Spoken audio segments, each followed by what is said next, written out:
Somos seguir, somos tu pueblo, somos la voz que clama en el desierto. Somos tus hijos, somos tu vida, un ejército guerrero que te viene a adorar.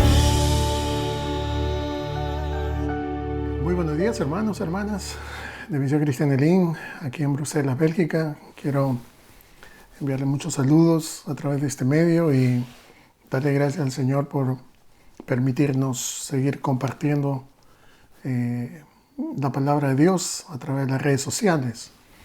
Es una alegría para mí poder dirigirme a ustedes.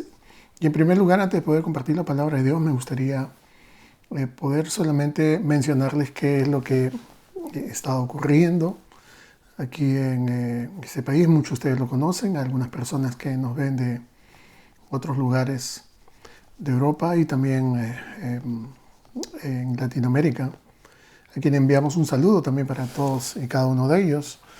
Pero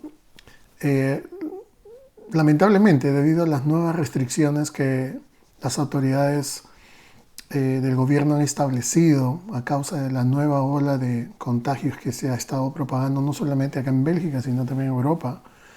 Entonces han habido muchas restricciones que se han dado y dentro de ellas está el hecho de ya no tener la posibilidad de reunirnos hasta el día domingo 13 de diciembre, momento en el cual se van a revisar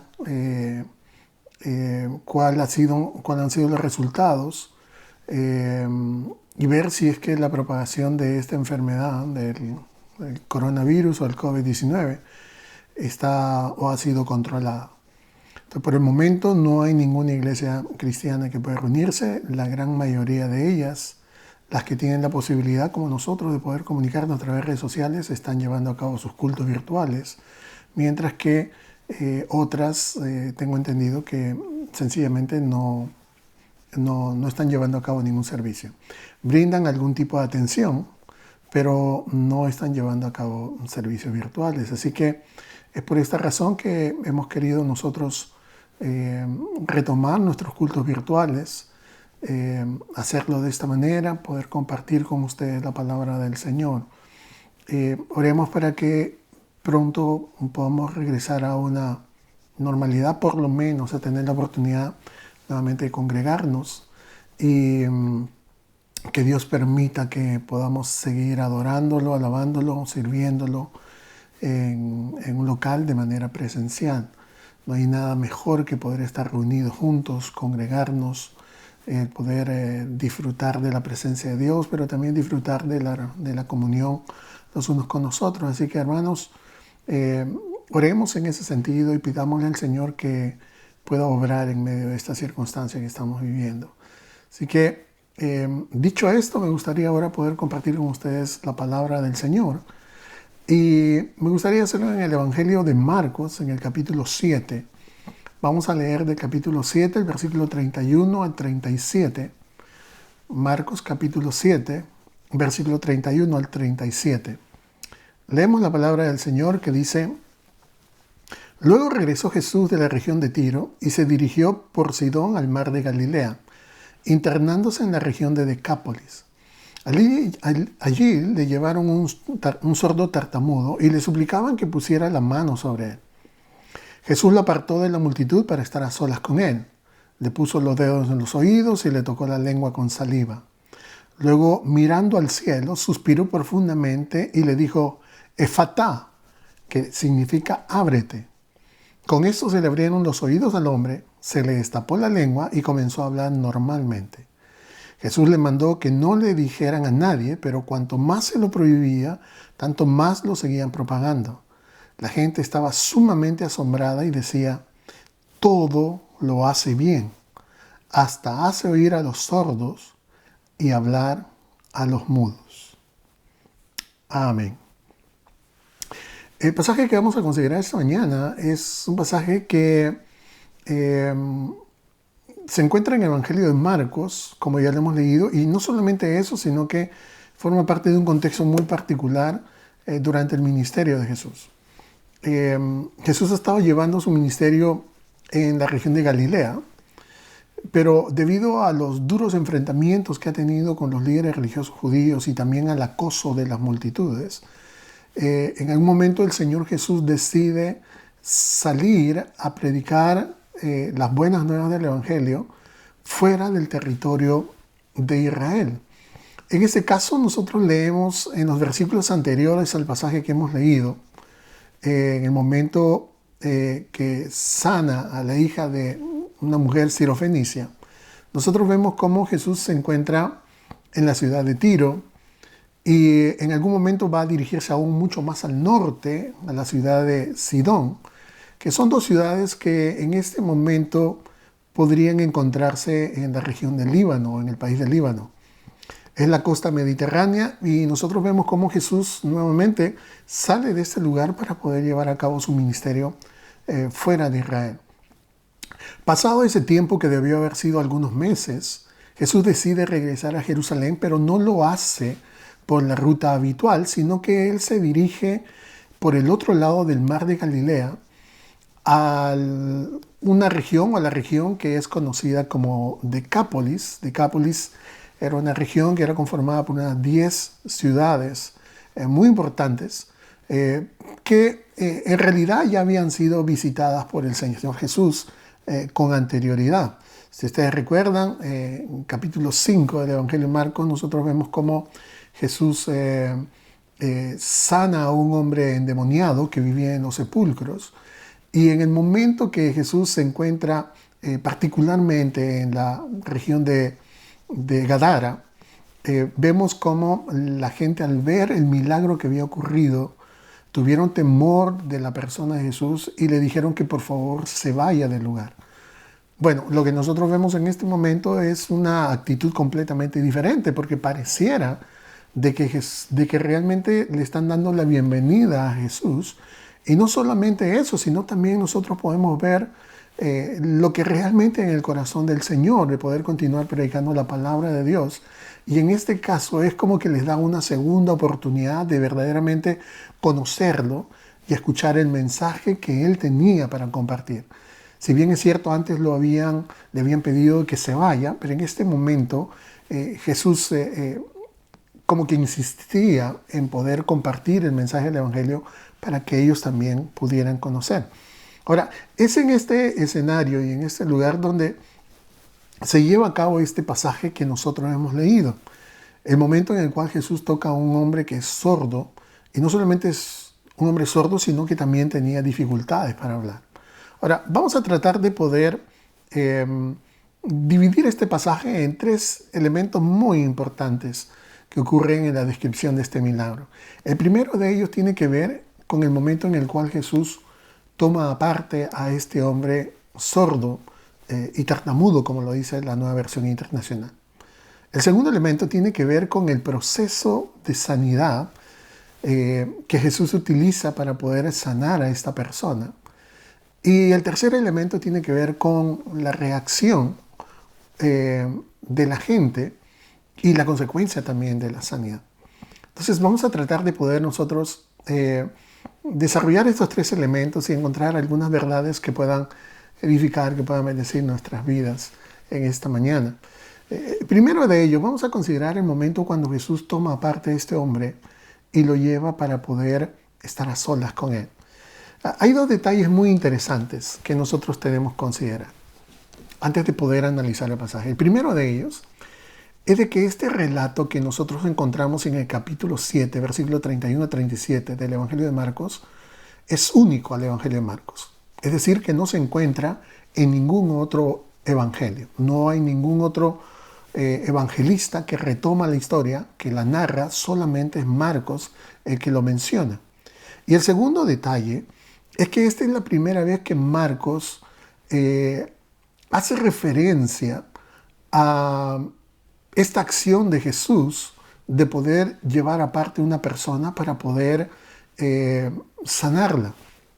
Por regla general, Jesús ha estado sanando a las personas de manera pública, en las sinagogas, en las plazas, en los lugares donde se reunían, en las casas. Pero en este momento nosotros vemos cómo es la primera vez en el Evangelio de Marcos que Jesús toma aparte a una persona y es ahí donde nosotros encontramos el inicio de este versículo 37 que menciona de que allí le llevaron a un sordo tartamudo y le suplicaban que pusiera la mano sobre él.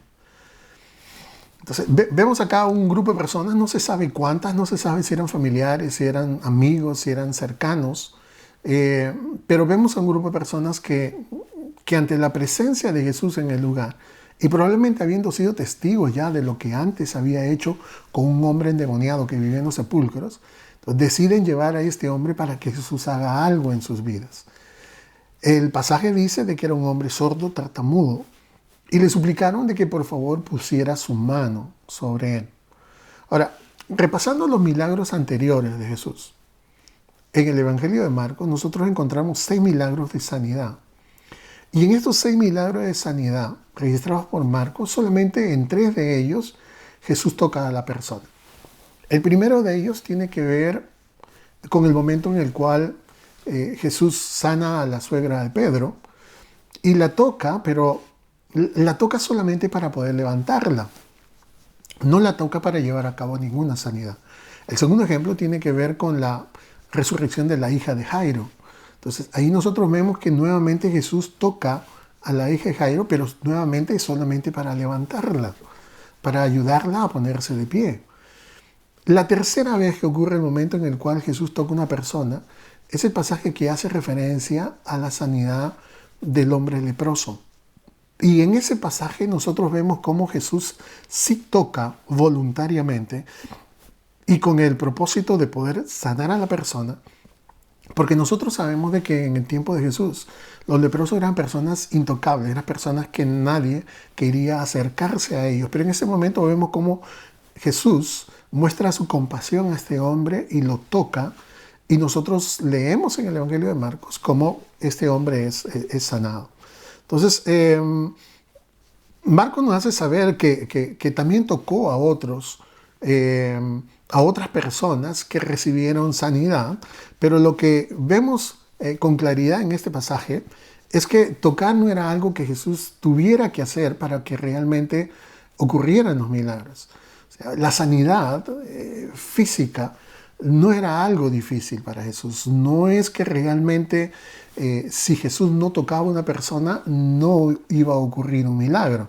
Nosotros sabemos que solamente es necesario de que Jesús diga una palabra, y hay muchos ejemplos en los evangelios en los cuales Jesús da la palabra y en ese momento las personas son sanadas. Pero en este versículo 33, la primera frase del versículo 33 nos dice que Jesús lo apartó de la multitud para estar a solas con él. Ahora, el pasaje es muy claro porque nos menciona de que Jesús quería estar solo con este hombre.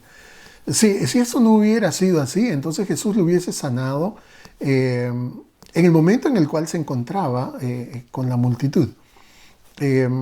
Tranquilamente delante de ellos lo hubiese tocado, o hubiese dicho alguna palabra, o lo hubiese mandado a hacer algo y hubiese ocurrido la sanidad. Pero lo que nosotros vemos es de que Jesús quiere tener un momento de intimidad, un momento a solas con este hombre.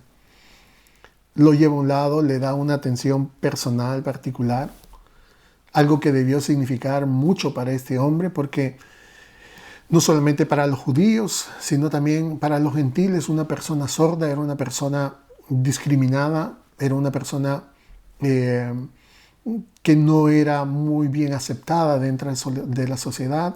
La gente se burlaba de los sordos, la gente no tenía consideración de ellos, los trataban como ciudadanos o personas de tercera categoría.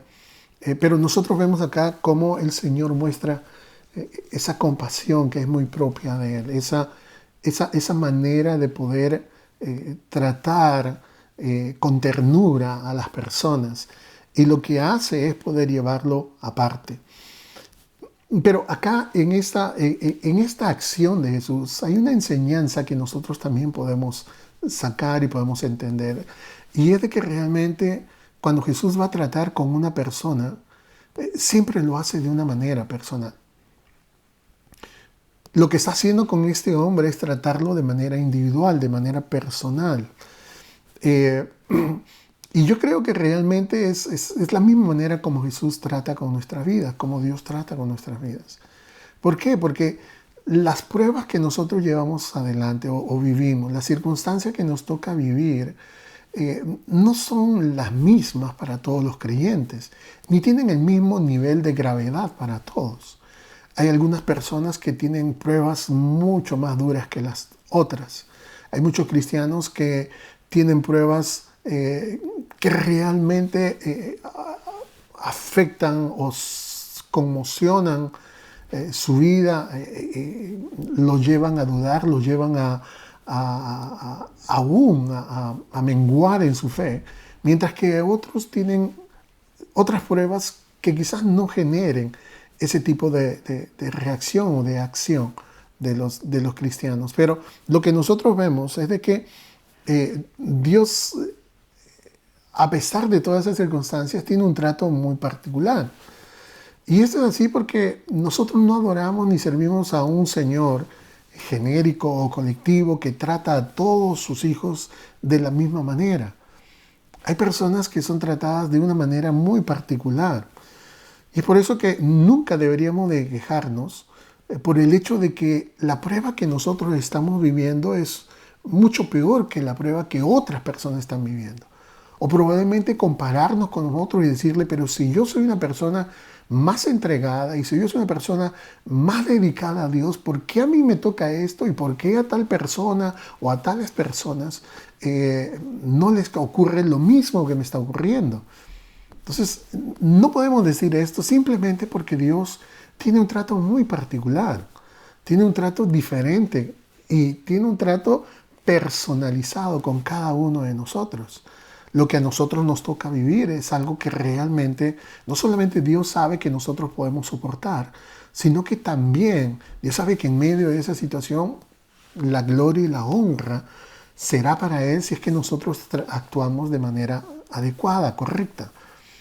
Pero nunca Dios nos va a tratar mal y a otros bien, o nunca va a tener preferencia por nadie. Dios trata de una manera personal con cada uno de nosotros.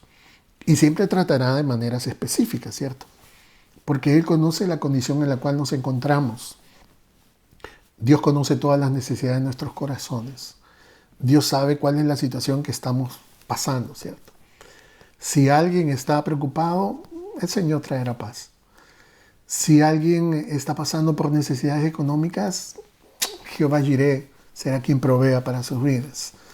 Si alguien está dudando, Dios le convencerá de que realmente es mejor seguir confiando en Él. Si alguien está enfermo, recibirá la esperanza y el consuelo de que Dios puede obrar, porque para Dios no hay nada imposible. Si alguien está débil, Dios lo fortalecerá. Si alguien está alejado de su presencia, Dios con lazos de amor nuevamente lo va a atraer. Pero Dios tiene un trato muy personal con cada uno de nosotros. Y eso es lo primero que nosotros vemos en este pasaje cuando Jesús se lleva a este hombre aparte. El segundo elemento que nosotros encontramos en esta historia tiene que ver con el proceso de sanidad que vivió este hombre, o que Jesús lleva a cabo en este momento. Y dice, comenzando de la segunda frase, el versículo 33, dice lo siguiente, que Jesús le puso los dedos en los oídos y tocó la lengua con saliva. Ahora, consideremos al hombre de esta historia, nuevamente, a este hombre que Jesús aparta o lleva aparte. Primeramente es un hombre sordo. Dice la Biblia de que era tartamudo, o sea que no era completamente mudo. Podía emitir sonidos. La traducción en otras versiones de la Biblia hace referencia de que tenía dificultades para hablar. Eso quiere decir de que podía comunicar, pero la gente quizás no le entendía y él tampoco entendía o pronunciaba o se expresaba con claridad. Ahora, lo que podemos pensar es de que muy probablemente este hombre perdió la audición durante durante su vida, durante el transcurso de su vida, porque una cosa diferente hubiese sido que él hubiese nacido sordo y mudo, y otra cosa es de que la condición en la cual él se encontraba, de ser una persona sorda y hablar con dificultad, mostraba de que en algún momento él había hablado, él había comunicado. Es muy probable que de muy pequeño había perdido la audición, y perdiendo la audición también perdió la facilidad de poder comunicar, la facilidad de poder hablar correctamente. Entonces, como lo he mencionado, muy probablemente vivió aislado de la persona que, de sus familiares o de las personas más cercanas a él. Muy poca gente lo rodeaba. Recuerden que nosotros nos encontramos en la antigüedad y en este tiempo no había ninguna manera de comunicar con ellos. No era como ahora que tenemos el lenguaje de señas. Es decir, que hay personas que estudian el lenguaje de señas para poder comunicar el mensaje del Evangelio. Bueno, comunicar el mensaje del Evangelio, pero también comunicarse con las personas. Y lo digo de esta manera porque hay muchas iglesias donde realmente personas se preparan específicamente para poder predicar el mensaje del Evangelio, porque hay una población, una cantidad de personas que viven la misma situación que vivió este hombre y que también necesitan conocer el mensaje del Evangelio. Entonces, nosotros vemos acá cómo realmente era una persona ignorada, una persona que no tenía mucha relación, no era una persona muy sociable. Y vemos cómo Marcos nos dice que el Señor se ocupó inmediatamente de las necesidades de esta persona, ¿cierto? Rápidamente el Señor lleva a cabo un proceso que para muchos probablemente es un poco extraño y difícil de entender. Porque el pasaje nos dice de que el Señor Jesús le puso los dedos en los oídos y le tocó la lengua con saliva.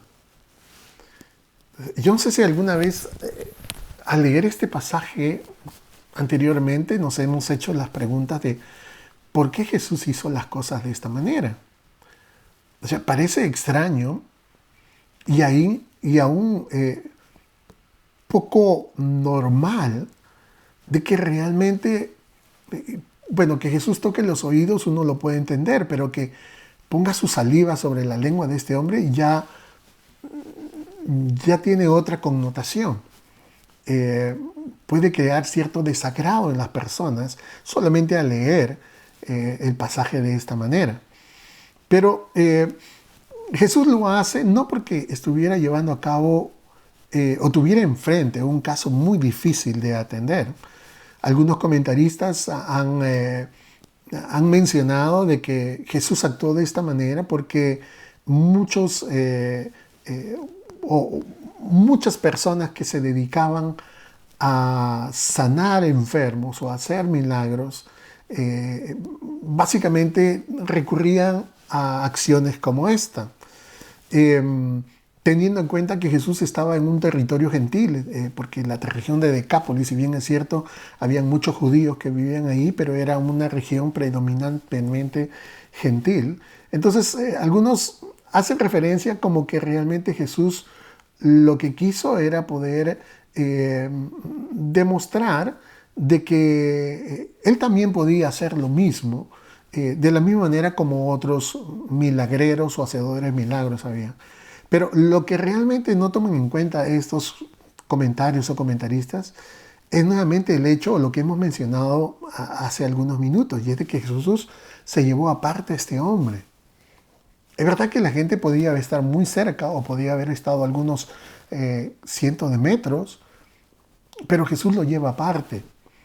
Y eso significa de que Jesús no tenía ninguna intención de que realmente la gente lo admirara, lo aplaudiera o poder dar un espectáculo en lo que iba a hacer en este hombre. Él está solamente con él. Es muy probable que no había muchas personas, quizás ninguna, ¿cierto?, que de muy cerca pudieran ver lo que realmente estaba ocurriendo.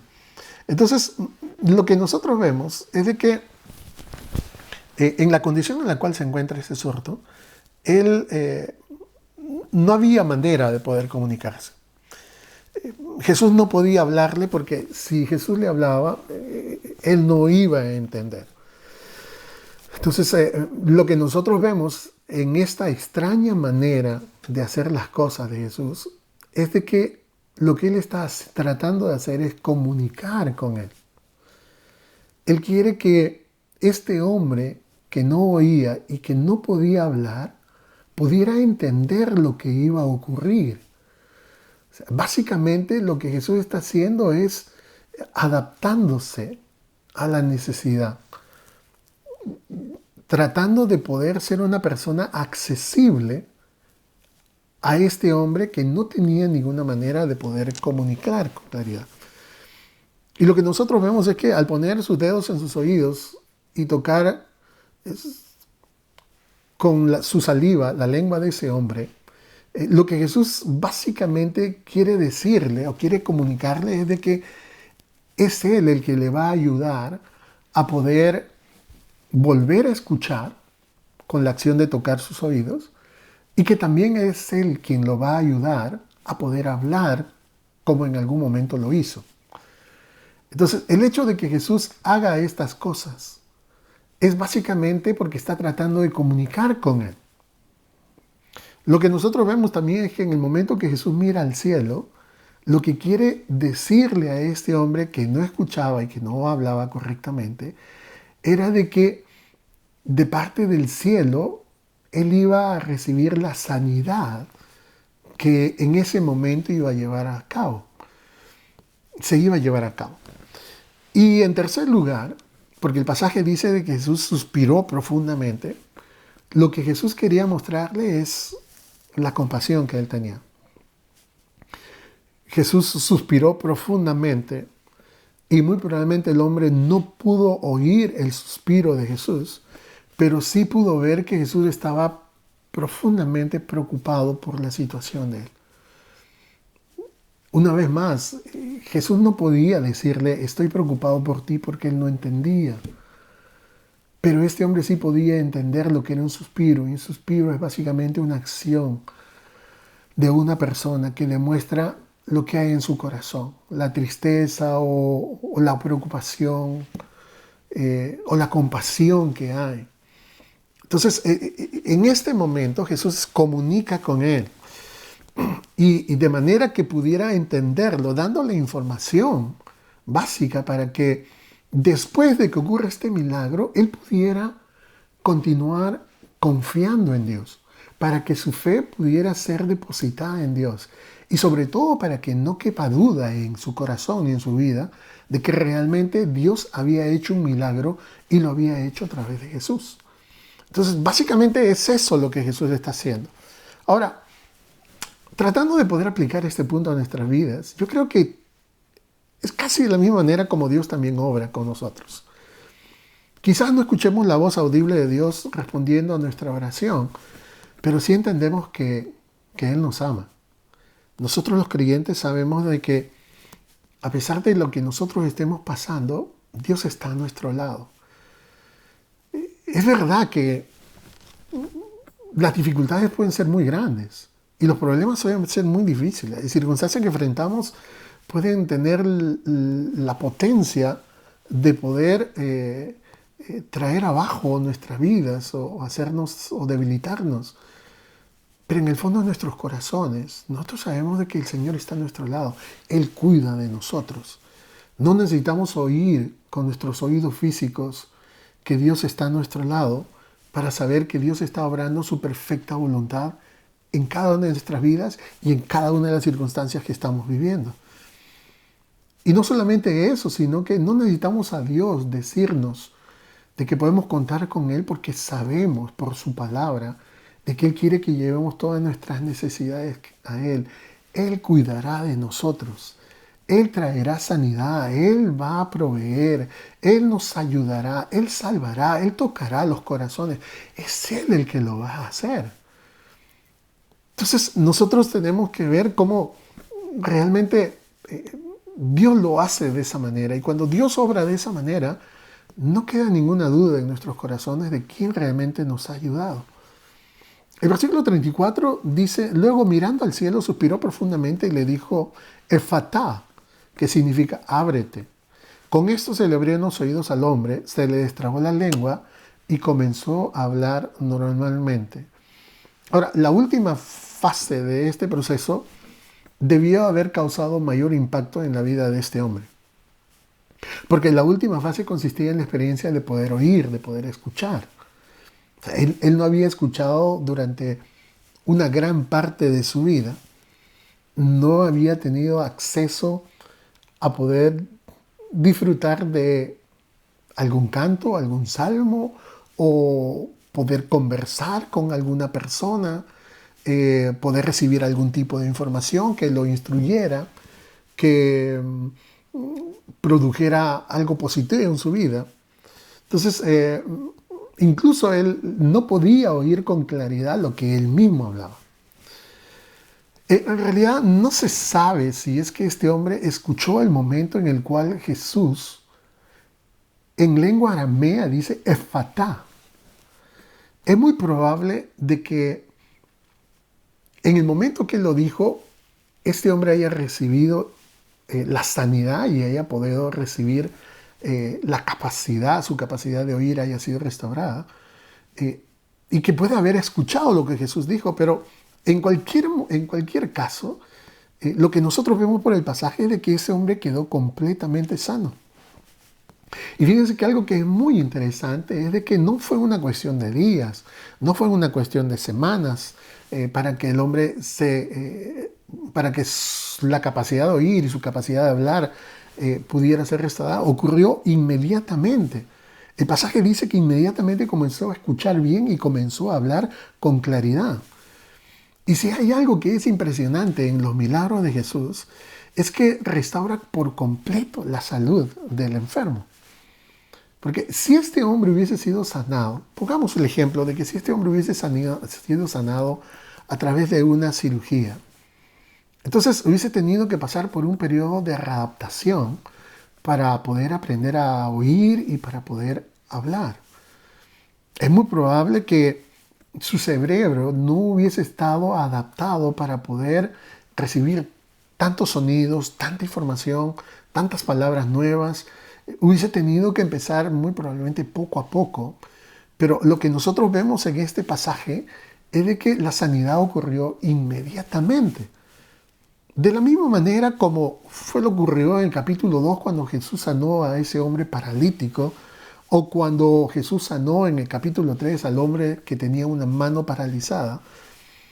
Si Jesús hubiese hecho un trabajo a medias, si Jesús no hubiese sanado completamente a esas personas, hubiesen necesitado tener un proceso de terapia o probablemente sí, para poder hacer ejercicios con las piernas en el caso del paralítico, o con la mano en el caso de este hombre de la mano paralizada. Pero lo que nosotros vemos es de que Jesús no solamente curó la enfermedad, sino que también restauró las habilidades inmediatamente. O sea que la capacidad de las personas para poder llevar una vida normal fue inmediata, ¿cierto?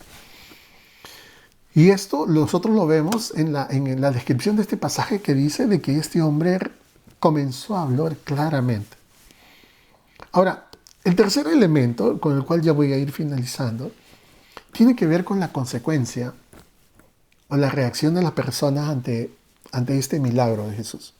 El versículo 36 dice lo siguiente: Jesús le mandó que no le dijeran a nadie, pero cuanto más se lo prohibía, tanto más lo seguían propagando. Extrañamente, lo que nosotros vemos es de que Jesús le pide a este hombre y le pide a las personas que lo llevaron y que vieron después de unos minutos de que él había quedado sano, que por favor no le dijeran a nadie. Y digo que es extraño que se los pida. ¿Por qué? Porque en particular en la vida de este hombre, es alguien que no había hablado durante mucho tiempo en su vida. Y ahora que tiene la posibilidad de poder hablar y hablar con claridad y decir lo que le ha ocurrido, Jesús dice: por favor no lo digas, por favor no hables. Y a estas personas que lo habían llevado y que tenían la esperanza y la confianza de que Jesús hiciera algo en sus vidas, y que saliendo de ese lugar, viendo lo que había ocurrido, podían ellos ir a comentar y contar lo que realmente había ocurrido, Jesús nuevamente les dice que por favor no le dijeran a nadie. Ahora, como todo tiene una razón de ser, nosotros tenemos que ponernos a pensar en cuál era esa razón por la cual Jesús no quería que las personas supieran qué es lo que él estaba haciendo. Entonces, en este pasaje es la cuarta vez, y ya veremos, y ya se verá en el capítulo 8, o en el capítulo 8 en particular, vemos cómo nuevamente Jesús menciona que por favor a las personas no digan lo que ha ocurrido, y es quizás por diferentes razones. Una de ellas es porque nosotros, si hemos estado leyendo y si hemos estado meditando en el Evangelio de Marcos, si lo hemos leído con anterioridad, nos vamos a dar cuenta de que Jesús ha tenido algunas dificultades con el acoso de las multitudes. A tal grado que en un momento Jesús tuvo que subirse a una barca e irse a la otra orilla del lago de Galilea, porque realmente la cantidad de personas que querían tocarlo y acercarse a él era demasiada. Entonces, no solamente eso, sino que también había habido algunas situaciones, algunos enfrentamientos que había tenido con los líderes religiosos. Previo a este capítulo 7, nosotros vemos cómo los líderes religiosos prácticamente no solamente de la región de Galilea, sino ya venían de diferentes regiones de Israel, querían ver qué es lo que ocurría y básicamente se enfrentaban duramente con el Señor. Entonces, Jesús lo que quería evitar es que realmente se hiciera mucha publicidad y se diera a conocer lo que él estaba haciendo, en primer lugar con el fin de tratar de evitar estas situaciones. Y no es en particular porque Jesús tenía miedo de los líderes religiosos o porque no quisiera estar con la multitud, sino simplemente era el hecho de que todavía no había llegado el momento de Jesús. El momento en el cual él realmente pudiera llegar a entregar su vida en la cruz del Calvario, cosa que va a ocurrir algún tiempo más adelante.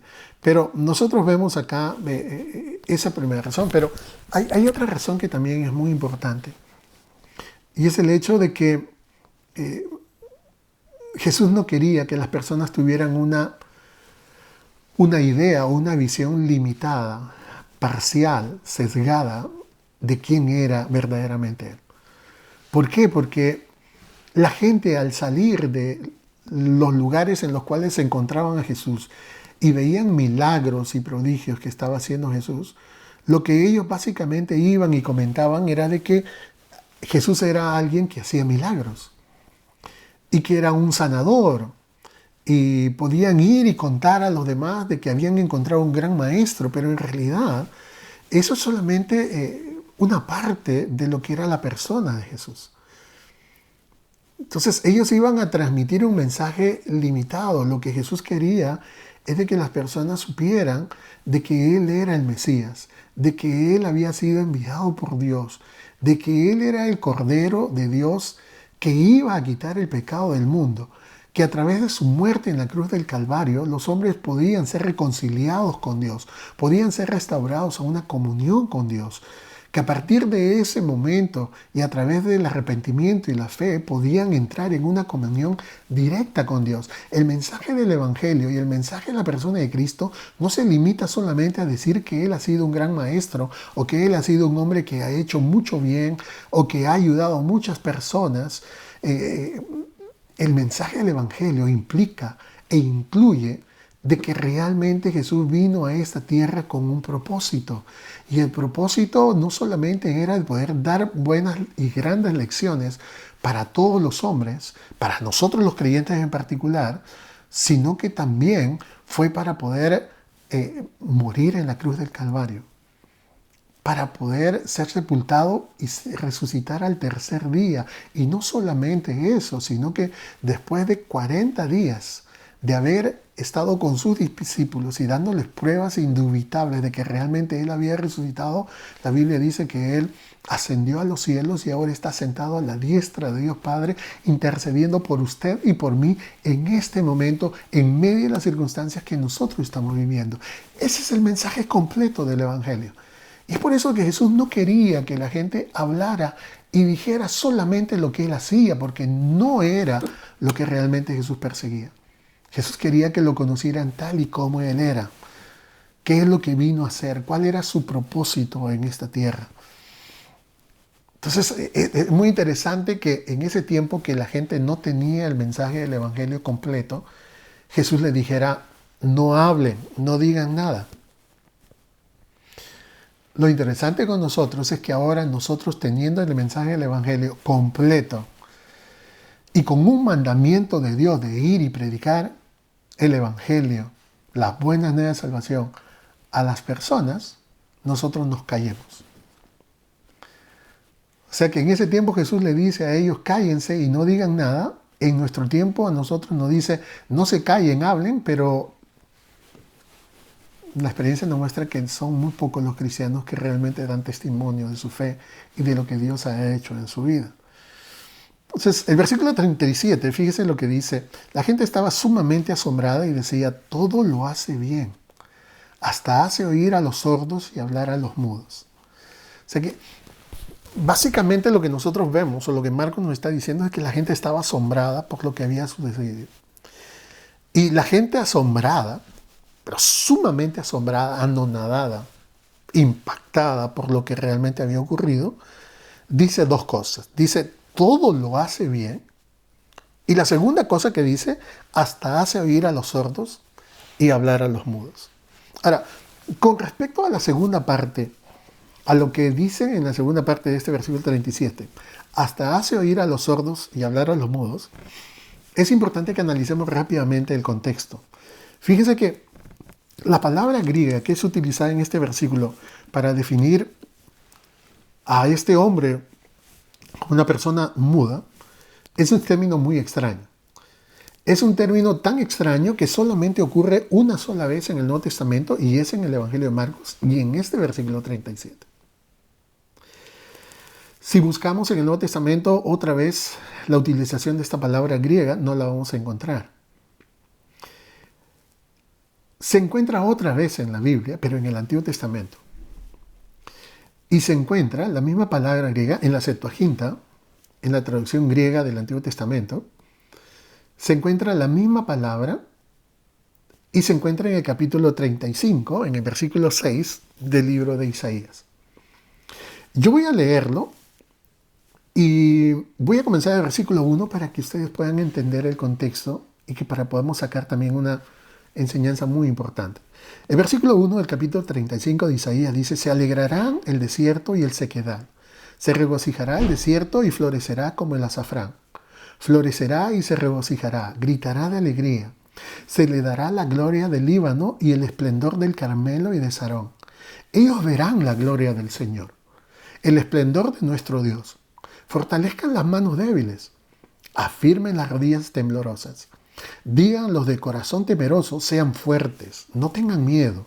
Su Dios vendrá con venganza, con retribución divina, vendrá a salvarlos. Se abrirán entonces los ojos de los ciegos y se destaparán los oídos de los sordos. Saltará el cojo como un ciervo y gritará de alegría la lengua del mudo, porque aguas brotarán en el desierto y torrentes en el sequedad. Y fíjense de que lo que he mencionado, de que esa palabra mudo solamente ocurre una vez en el Evangelio de Marcos y otra vez en el Evangelio o en el libro de Isaías, que prácticamente, como dicen muchos comentaristas, es el Evangelio del Antiguo Testamento. Lo que básicamente está haciendo Marcos, siendo guiado por el Espíritu Santo, es tomar de manera intencionada una misma palabra para describir a este hombre que no podía hablar.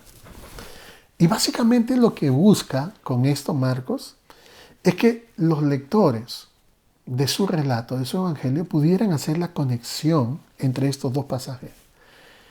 Y la intención que tiene Marcos, o la intención que tiene el Espíritu Santo al utilizar a Marcos, es que las personas pudieran comprender que el cumplimiento de esta profecía de Isaías estaba siendo real en la persona de Jesús en ese momento. ¿Por qué? Porque los judíos estaban buscando el establecimiento del reino de Dios en la tierra, estaban buscando la restauración de Israel, pero no solamente la restauración, sino también su transformación. Y este pasaje habla acerca de que el desierto se convertirá en un jardín floreciente, habla acerca de la tierra seca, básicamente se va a cubrir de manantiales, habla acerca de un periodo donde no habrá enfermedades, donde no habrá peligro, donde no habrá injusticia, donde las personas o aquellos que han sido redimidos por Dios van a caminar por todo el reino de Dios cantando con alegría, y hace referencia a que realmente los enfermos sanarán, los cojos caminarán, los sordos oirán, los mudos hablarán. Y todo esto que los judíos estaban esperando hasta este momento era algo que se estaba cumpliendo en la persona de Jesús. Los judíos esperaban la venida del Mesías. Y no solamente buscaban a alguien o esperaban a alguien que mejorara su vida actual, sino que también alguien que introdujera el glorioso reino de Dios en la tierra. Y Marcos lo que está diciendo a través de esta frase es básicamente diciendo a los judíos, hagan la conexión. El Mesías está aquí. El libertador de Israel está aquí. El reino de Dios ha llegado. Pero, ahora sí, haciendo referencia a la primera frase de este versículo 37, cuando dice que todo lo hace bien, no creo que haya duda en los corazones de cada uno de los creyentes, de cada uno de los que somos hijos de Dios, de que todo lo que Dios hace, lo hace bien. Desde las páginas iniciales de la Biblia, el capítulo 1 del libro de Génesis, nosotros leemos cómo Dios en cada etapa de la creación y al final de cada día de la creación se menciona de que todo lo que Dios había hecho, lo había hecho bueno en gran manera. Y eso es algo que nosotros vemos a través de las páginas de la Biblia. No solamente en la obra creadora de Dios, sino en la obra de Dios en la vida de cada uno de sus siervos y sus siervas. Todo lo que Dios hace es bueno en gran manera. Todo lo que Dios hace está bien. Dios no ha cambiado, Dios es el mismo de ayer, de hoy y siempre. Y todo lo que Dios ha hecho y todo lo que Dios está haciendo alrededor nuestro, en nuestras vidas, todo lo hace bien. Y esa es una verdad que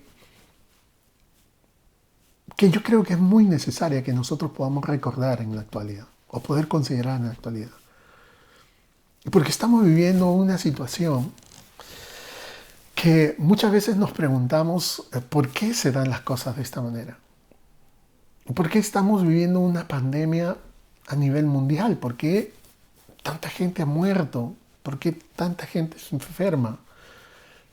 ¿Por qué hay tantas restricciones? ¿Por qué desde hace prácticamente el mes de marzo y ya va a terminar el año y según lo que se dicen, probablemente seguiremos con muchas restricciones hasta el próximo año? ¿Cómo es posible que la iglesia cristiana durante todo un año, casi un año, no haya tenido la oportunidad como antes de poder reunirse, alabar a Dios, adorar a Dios, servir a Dios, tener comunión los unos con los otros? Uno se hace preguntas y dice, ¿pero qué es lo que ocurre? ¿Hasta cuándo durará esto? Deberíamos de recordar en momentos como este que nada ocurre por casualidad, que todo forma parte de un plan de Dios y que todo lo que Dios hace, lo hace bueno en gran manera. Todo lo que Dios hace, Dios lo hace bien. Y eso es lo que nosotros vemos, ¿cierto? O quizás también nos preguntemos por las situaciones difíciles que nos toca vivir a consecuencia de esta pandemia o por situaciones que también vivimos y vivimos y han ocurrido antes y ocurrirán después de esta situación que estamos viviendo. Enfermedades, falta de trabajo, problemas personales, problemas matrimoniales, problemas con los hijos, problemas económicos. A veces nos preguntamos qué es lo que realmente está ocurriendo. ¿Por qué realmente nos está pasando lo que nos está pasando? Es verdad que hay muchas veces que las cosas no tienen sentido para nosotros. Y nos hacemos muchas preguntas y no tenemos muchas respuestas. Hay muchas dudas, hay mucho desánimo. Pensamos que realmente lo que nos está pasando no debería de ocurrirnos. Muchas veces decimos, ¿cómo es posible que Dios permita que esto a mí me esté pasando? ¿Por qué Dios no obra? ¿Por qué no responde a mi oración? ¿Por qué no obra de manera inmediata? ¿Por qué no me alivia este sufrimiento? ¿Por qué no me ayuda en esta necesidad? ¿Por qué no pone paz en los corazones? ¿Por qué no lo hace, cierto? Deberíamos de recordar nuevamente lo que esta gente, que en su mayoría era gente gentil, que no tenía ningún conocimiento del Dios verdadero, que usted y yo, hermana, que usted y yo, hermano, tenemos, dijo, y es de que todo lo que Dios hace, lo hace bien. Y quiera Dios que esta verdad pueda ser un aliciente, un ánimo, pueda ser una frase que traiga esperanza, que traiga confianza, que traiga seguridad a nuestras vidas. Que todo está bien y todo lo que Dios hace lo hace bueno. Tengamos confianza, sigamos sirviendo a Dios, adorando a Dios, buscando a Dios. Nada de lo que ocurre, ninguna situación que nosotros atravesemos es desconocida para Dios. Y si nos preguntamos por qué es así, deje de preguntarse eso, deje de compararse con otros. Solamente recuerde que lo que usted y yo estamos viviendo forma parte de un plan de Dios y que en ese plan de Dios, Dios hace todas las cosas bien. Vamos a orar. Señor, te damos gracias por este tiempo precioso en el cual podemos meditar en tu palabra, podemos reflexionar en ella. Gracias te damos, Señor, porque en medio de tanta necesidad, en medio de tantas situaciones que nosotros enfrentamos, qué bueno es poder acercarnos a tu palabra, reunirnos alrededor de ella y poder encontrar ese mensaje que toca nuestros corazones, que nos edifica, que nos anima, que nos fortalece. Señor, yo te ruego que en medio de esta, o a través de esta predicación, tú puedas tocar los corazones de todos aquellos que tienen necesidad de que tú confortes, de que tú fortalezcas, de que tú animes, de que tú los asegures, de que estás con ellos, de que todo lo que están viviendo y todas las situaciones que están atravesando forman parte de ese plan que tú tienes con cada uno de nosotros. Señor, hemos visto cómo a través de la historia de este hombre, tú tienes un trato muy personal con cada uno de nosotros. La manera como tú tratas con mi vida es muy diferente de la manera como tú tratas con la vida de cada una de las personas que en este momento están viendo esta predicación y están escuchando esta oración. Y no podemos compararnos, Señor. Ayúdanos a que podamos ver con claridad de que tú tienes un trato personalizado. Algunas pruebas serán muy duras, algunas pruebas serán mucho más suaves, pero tú tratas de manera diferente y siempre al final de cada prueba la gloria y la honra siempre es para ti, Señor, cuando nosotros actuamos adecuadamente. Señor, gracias también porque a través de procesos que muchas veces son difíciles de entender para nosotros, tú llevas a cabo tu obra. De la misma manera como lo hiciste en la vida de este hombre. Señor, tocaste sus oídos, pusiste saliva en su lengua.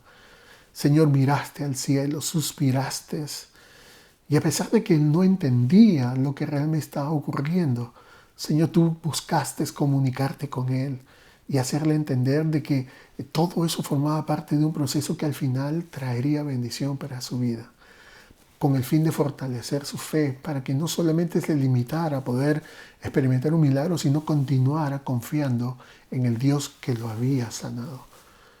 Señor, ayúdanos también a que podamos nosotros, a pesar de no oír con nuestros oídos físicos, ni de ver con nuestros ojos físicos, ayúdanos a siempre confiar, Señor, que los procesos pueden ser muy extraños, pero que tú obras a través de ellos. Gracias te damos, Señor, también, porque tú te has revelado en nuestras vidas, porque tú eres el cumplimiento de cada una de las profecías, Señor, que nosotros leemos en el Antiguo Testamento, y que no solamente ya se han cumplido, sino que hay muchas por cumplirse, Señor. Nosotros sabemos que el Mesías que vino a establecer su reino espiritual en esta tierra, no solamente sigue extendiendo ese reino, sino que un día vendrá para poder reinar, Señor, en esta tierra. Señor, nosotros esperamos con ansia el día en cual nuestros ojos te vean nuevamente. Oh Dios, queremos pedirte que tú obres y fortalezcas nuestras vidas, nuestra fe, que nuestro amor por ti no cambie, no mengue, no disminuya, Señor, en el nombre de Jesús. Y Señor, también te pido que tú nos ayudes a recordar que todas las cosas las haces bien. Y en este momento yo te pido por todos aquellos que están pasando por diferentes situaciones difíciles, por momentos muy duros, Señor, enfermedad, de necesidad económica, de problemas personales. Tú conoces nuestras necesidades y tú conoces la condición de nuestro corazón. Señor, yo te ruego que tú les recuerdes a través de tu palabra y a través de este pasaje que todo lo haces bien, que nada lo haces a media, que nada lo haces por maldad, que nada lo haces por venganza, que no haces las cosas por hacerlas. Tú tienes un propósito y en ese propósito que tienes en cada una de nuestras vidas, todo redunda para bien, Señor. Aquellos que te aman, aquellos que han sido escogidos conforme a tu propósito, todas las cosas les ayudan para bien. Ayúdanos a entender esta verdad. Ayúdanos a descansar en esta verdad. En el nombre de Jesús te lo pedimos y te damos infinitas gracias. Amén. Amén. Amén, hermanos. Que el Señor los bendiga.